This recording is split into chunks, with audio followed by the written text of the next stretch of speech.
فوز القجع يوجه طلب خطير إلى الاتحاد الإفريقي لكرة القدم بسبب مباراة المغرب والسنغال. أشعل فوز القجع رئيس الجامعة الملكية المغربية لكرة القدم الجدل بتصريحات قوية أعقبت نهائي كأس إفريقيا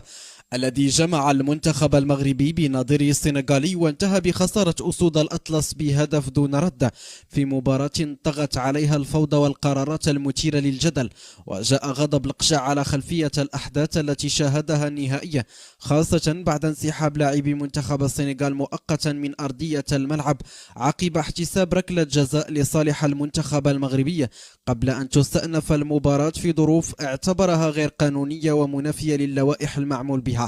ووفقا لما أورده الصحفي المتخصص في الشأن الإفريقي ميكي جونيور إلى جانب تقارير إعلامية مغربية، فقد وجه القجع طلبا رسميا إلى الاتحاد الإفريقي لكرة القدم دعا فيه إلى الإيقاف الفوري للحكم الكونغولي